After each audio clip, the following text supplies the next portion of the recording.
ओम शांति। बाबा कहते बच्चे ये कलयुगी दुनिया है। तुम बच्चे जब बाबा के बच्चे बनते हो, बाबा को याद करते हो, तो तुम्हारा पुण्य का खाता जमा होता जाता है। लेकिन बाबा को याद करने के साथ साथ अगर तुमसे कोई श्रीमत के विपरीत कर्म होता है तो तुम्हारा जो पुण्य किया हुआ खाता जमा है वो घटता जाता है। इसीलिए बाबा कहते बच्चे अपने पुरुषार्थ पर ध्यान दो कि हम पुण्य के खाते को समाप्त न कर बल्कि उसे हम बढ़ाने का कार्य करें और पाप का खाता हमारा माइनस करते जाएं।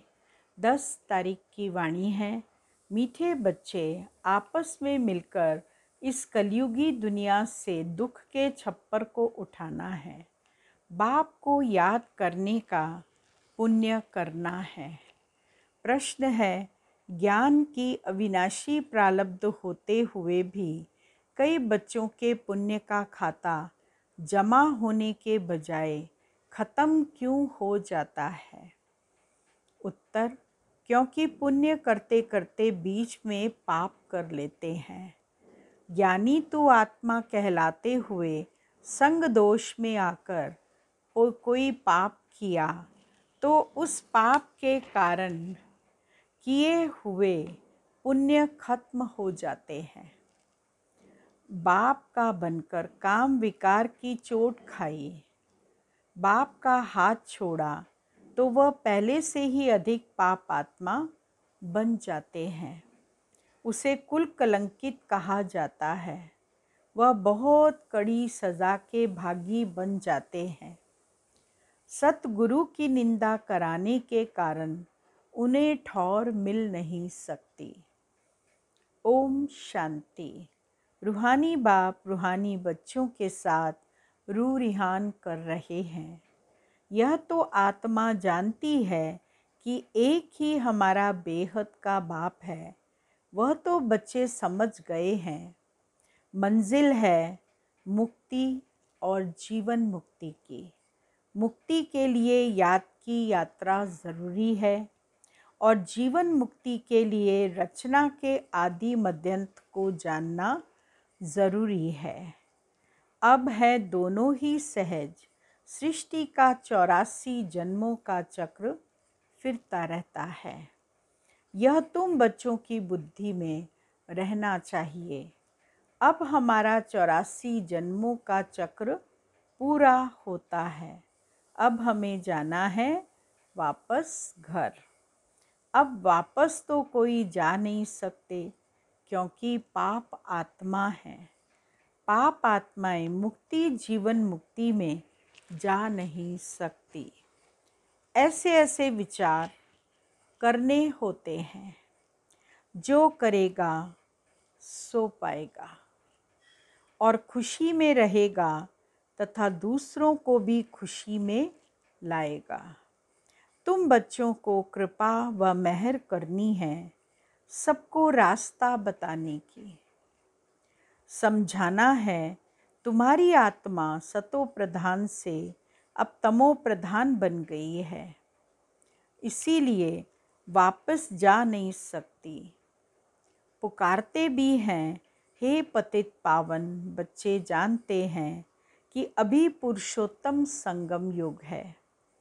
यह भी किसको अच्छी रीति याद रहता है, किसको याद नहीं रहता है, घड़ी घड़ी भूल जाता है।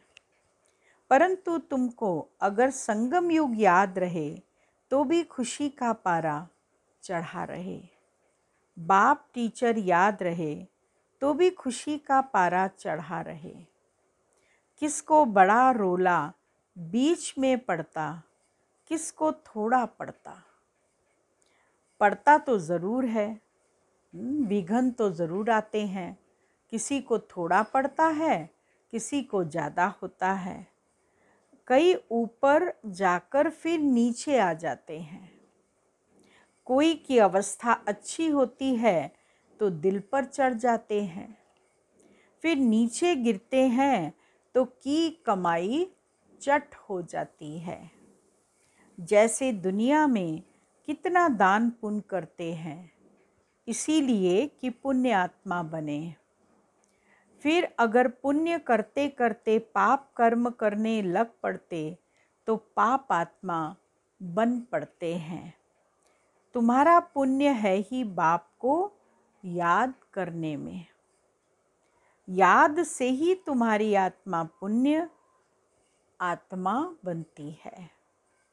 तो अगर बाप को ही भूल जाएं, दूसरे का संग लग जाए, तो बहुत पाप करने से जो कुछ पुण्य किया वह भी खत्म हो जाता है। समझो, आज दान पुण्य करते हैं, सेंटर खोलते हैं, कल फिर बेमुख हो जाते हैं तो पहले से भी जास्ती गिर जाते हैं, क्योंकि पाप करते हैं ना। तो वह खाता जमा के बदले ना हो जाता है। पहले बहुत अच्छी सर्विस करते थे, बात मत पूछो, फिर एकदम गिर जाते हैं। शादी कर लेते हैं, पहले से भी जास्ती खराब हो जाते हैं।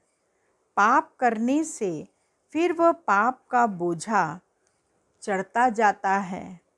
जमा और ना की जैसे मुरादी कमाई संभाली जाती है ना, परंतु इन बातों को भी कोई समझने वाला ही समझे।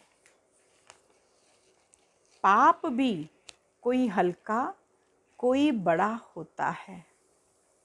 काम का सबसे कड़ा, क्रोध सेकंड नंबर, लोभ उनसे कम, मोह उनसे कम नंबरवार होते हैं।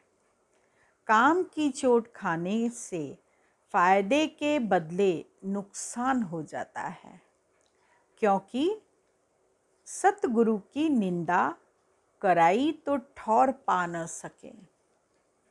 इसीलिए कहते हैं सतगुरु की निंदक ठौर न पाए, वह दिल से उतर जाएंगे।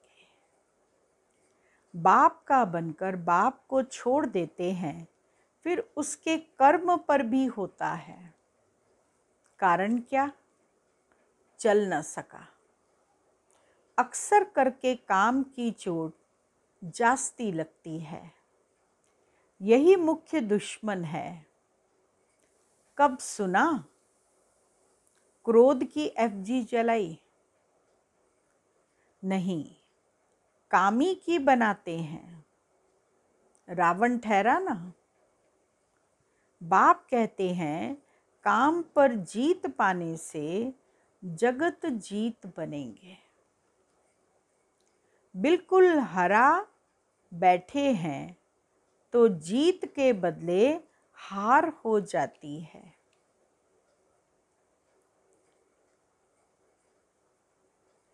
बाप को बुलाते हैं, हे पतित पावन आओ। काम से बहुत पीड़ित होते हैं, फिर कहते हैं बाबा काला मुँह कर दिया। बाबा कहेंगे तुम तो कुल कलंकित हो। क्रोध व मोह के लिए ऐसे नहीं कहेंगे। सारा मदार है काम पर। बुलाते हैं हे पतित पावन आओ। बाप आया है फिर भी पतित बनते रहे तो बाप क्या कहेंगे? साधु संत आदि सब कोई पुकारते हैं, हे पतित पावन आओ। अर्थ कोई नहीं समझते। कोई मानते हैं कि हाँ आने वाला है जो नई दुनिया स्थापन करेंगे, परंतु टाइम बहुत लंबा दे देने से घोर अंधियारे में गिर पड़े हैं। ज्ञान और अज्ञान है ना।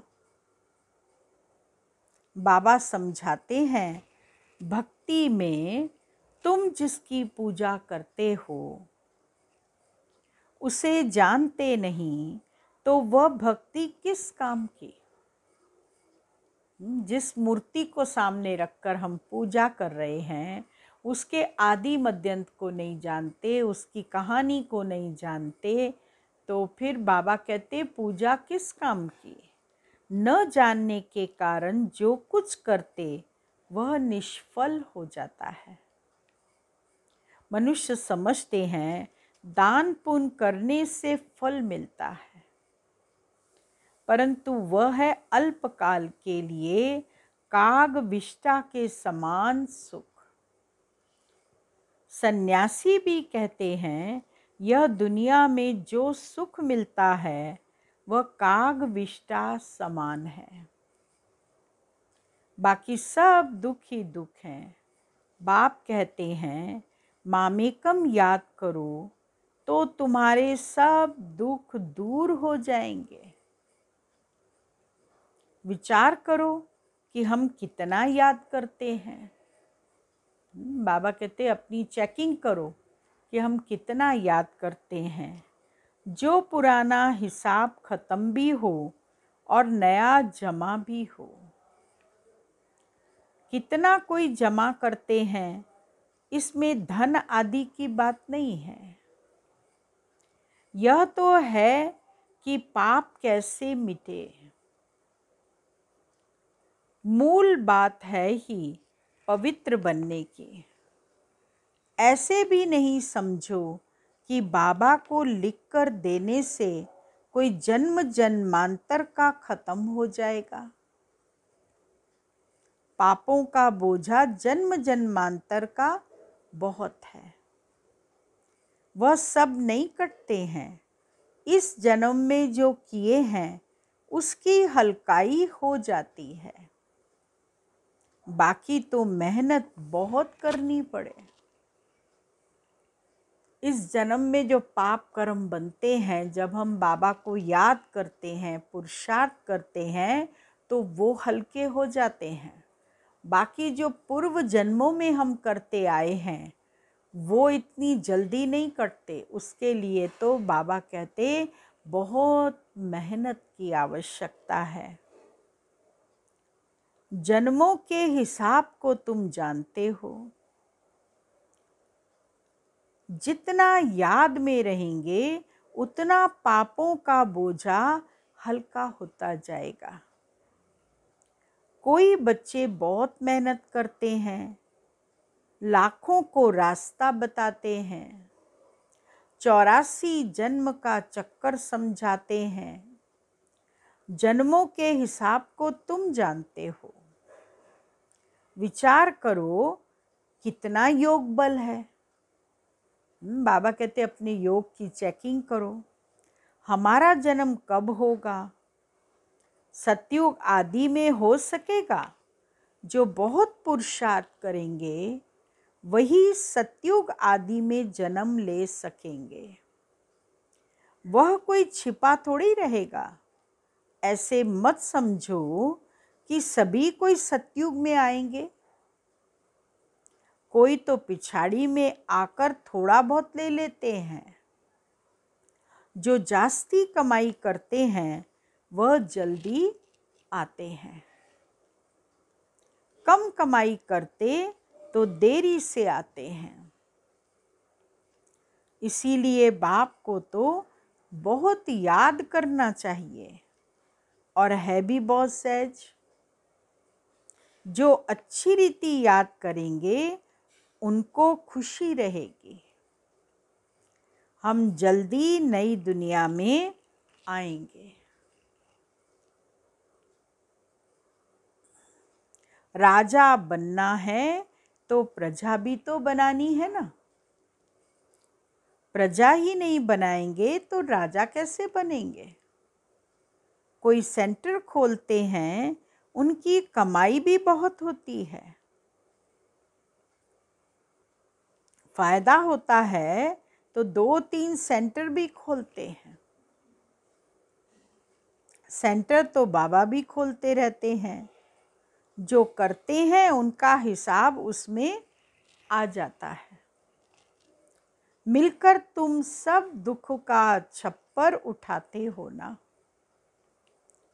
सबका कंधा मिलता है ना, तो हिसाब सबको मिलता है। जितना मेहनत करते हैं उतना उच्च पद मिलेगा। उनको खुशी भी बहुत होगी। देखा जाता है कितनों का उद्धार किया। सर्विस बहुत अच्छी करते रहते। जैसे मिसाल देते हैं मम्मा का। मम्मा ने बहुत अच्छी सर्विस की तो उनका कितना कल्याण हो गया। मूल बात है सर्विस करने की। योग की भी सर्विस है ना। डायरेक्शन मिलते रहते हैं, कैसे याद करना है। यह बिंदी का राज भी बाबा ने अब समझाया है। अब आगे चल और भी सुनाते रहेंगे। दिन प्रतिदिन उन्नति होती जाएगी। पॉइंट्स निकलती रहती हैं। बहुत डिफ़िकल्ट भी नहीं है, सहज भी नहीं है। जो सर्विस में तत्पर हैं वह झट पॉइंट को पकड़ लेते हैं। जो सर्विस में नहीं रहते उनकी बुद्धि में कुछ भी नहीं बैठता। बिंदी बिंदी कहते रहते, परंतु कैसे बिंदी को याद करें, कैसे बिंदी को देखें, है बहुत सहज बात। कोई बिंदी को सामने रख थोड़ी याद करना है। यह तो समझने की बात है आत्मा कितनी छोटी बिंदी है। आत्मा का नाम, रूप, देश, काल कोई बता नहीं सकेगा। परमात्मा के लिए पूछते हैं उनका नाम, रूप, देश, काल क्या है।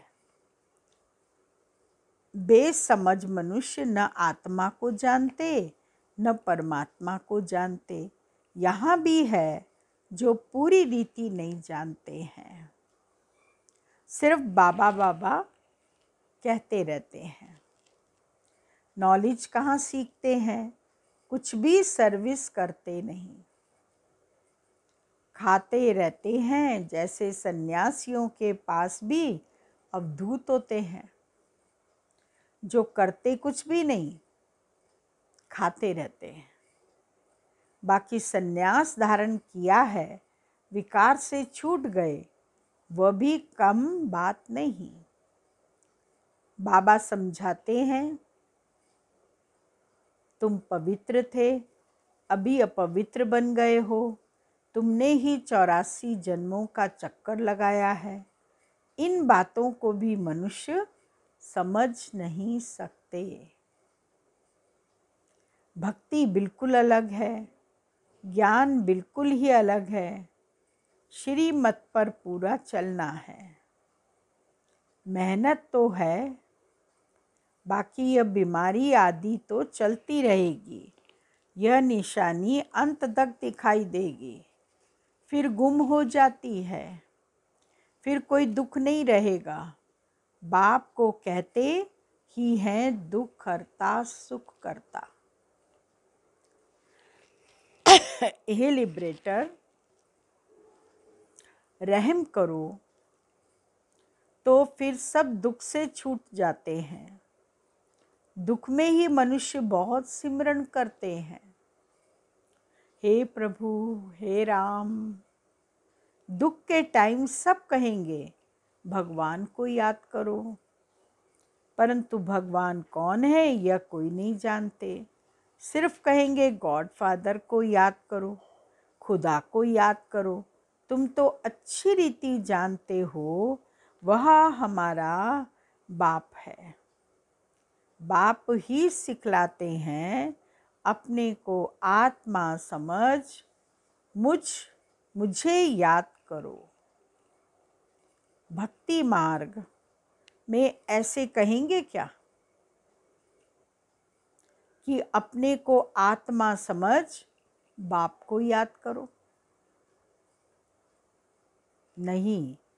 कितने प्रकार की अथाह भक्ति है। ज्ञान एक ही है। समझते हैं भक्ति से भगवान मिलेगा। भक्ति कब से शुरू होती है, कौन जास्ती भक्ति करता है, यह किसको पता नहीं है। क्या अर्जुन 40,000 वर्ष भक्ति ही करते होंगे? कहाँ तक भक्ति करेंगे? अभी तुम जानते हो इतना समय भक्ति चलती है, इतना समय ज्ञान चलता है। भक्तों को पता नहीं चलता, उन्हों को समझाने के लिए ही इतनी प्रदर्शनी आदि करते हैं। प्रदर्शनी में भी कोटों में कोई निकलते हैं, आगे चल करके और निकलेंगे। यहाँ भी कितने ढेर आते हैं। तुम कितने थोड़े हो जो सच्चे ब्राह्मण पवित्र रहते हो, जो रेगुलर हो वह आए, परंतु यह भी हिसाब निकाल न सकें कि सच्चे ब्राह्मण कितने हैं। बहुत झूठे भी हैं। ब्राह्मणों का काम ही है कथा सुनाना। ब्राह्मणों का काम क्या है? कथा सुनाना। बाबा भी कथा सुनाते रहते हैं ना, तुमको भी कथा सुनानी है। यथा बाप तथा बच्चे, बच्चों का काम है ही गीता सुनाना। बच्चों का काम है गीता सुनाना, परंतु सब कहाँ सुनाते हैं? तुम जानते हो ज्ञान की पुस्तक एक ही गीता है। वह है सर्वशास्त्रमयी शिरोमणि, उसमें सब आ गया। माई बाप है गीता, बाप ही आकर सबको सद्गति कराती है। यह भी लिख सकते हो कि शिव बाबा की जयंती ही हीरे तुल्य है, बाकी सब की जयंतियाँ कौड़ी तुल्य हैं। बाप को तो सब याद करते हैं, कलयुगी मनुष्य सतयुगी देवताओं की पूजा करते हैं। उन्हों को ऐसा बनाने वाला कौन है? एक बाप। परंतु यह भी समझा वह सकेंगे जो अच्छी रीति समझते होंगे। कायदे मुझे कोई समझाते नहीं। बाबा कहते हैं हमारे कई बच्चे कंस्ट्रक्शन के साथ डिस्ट्रक्शन भी करने वाले हैं। महारथी, घोड़े सवार, प्यादे सब है ना, तो प्यादे क्या करेंगे? ऐसे पढ़े लिखे के आगे भारी ढोएंगे। बाकी जो न भारी ढोएंगे, न पढ़ेंगे पढ़ाएंगे, उनको क्या कहेंगे? बाबा ने बहुत सुंदर टाइटल दिया है कि जो न खुद पढ़ेंगे न दूसरों को पढ़ाएंगे, न धारणा करेंगे न दूसरों को करने देंगे, तो वो क्या बन जाते हैं? प्यादे। और प्यादे को टाइटल दिया है ऊंट पक्षी। अच्छा, मीठे मीठे सिकिलदे बच्चों प्रति माता पिता बाप दादा का याद प्यार और गुड मॉर्निंग। रूहानी बाप की रूहानी बच्चों को नमस्ते, और रूहानी बच्चों की रूहानी बाबा को याद प्यार गुड मॉर्निंग नमस्ते। मुख्य सार है पहला पॉइंट, बाप बिंदी है इस बात को यथार्थ समझकर बाप को याद करना है।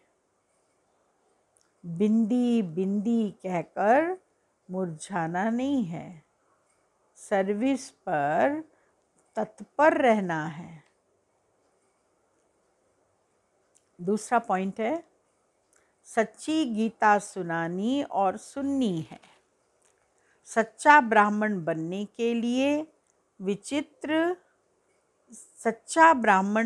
के लिए पवित्र रहना है। रेगुलर पढ़ाई ज़रूर करनी है। वरदान है, सदा खुशी की खुराक खाने वाले और खुशी बांटने वाले खुश नसीब बेफिक्र भव। ब्राह्मण जीवन की खुराक खुशी है। जो सदा खुशी की खुराक खाने वाले और खुशी बांटने वाले हैं, वही खुश नसीब हैं।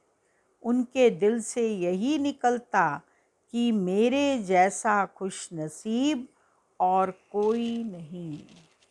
भले सागर की लहरें भी डुबोने आ जाएं तो भी फिक्र नहीं, क्योंकि जो योग युक्त है वह सदा ही सेफ है। इसीलिए सारे कल्प में इस समय ही आप बेफिक्र जीवन का अनुभव करते हो। सतयुग में भी बेफिक्र होंगे, लेकिन ज्ञान नहीं होगा। स्लोगन, सहज पुरुषार्थी बनना है तो सर्व की दुआओं से स्वयं को भरपूर करो। ओम शांति। आज का पॉइंट है, टॉपिक तो आप सबको पता ही है कि हमारा टॉपिक चल रहा है मर्यादा पुरुषोत्तम स्थिति का अनुभव करने का। तो आज का पॉइंट है, किसी भी बात में जब मेहनत का अनुभव हो तो उस समय चेक करो कि किस श्रीमत के मर्यादा की लकीर से बाहर जा रहे हैं। चाहे संकल्प में, चाहे बोल में, चाहे कर्म में, जब मर्यादा की लकीर से बाहर निकलते हो तब माया की आकर्षण मेहनत कराती है। तो अपने हर चीज़ पर कंट्रोल रखना है कि हम मर्यादित बात करें, मर्यादित सोचें, मर्यादित बोलें, मर्यादा में रहकर कर्म करें, जिससे कि माया का आकर्षण हमें अपनी तरफ खींच नहीं सके और हम मेहनत करें, अपने पुरुषार्थ से उच्च पद प्राप्ति का अनुभव करें। ओम शांति।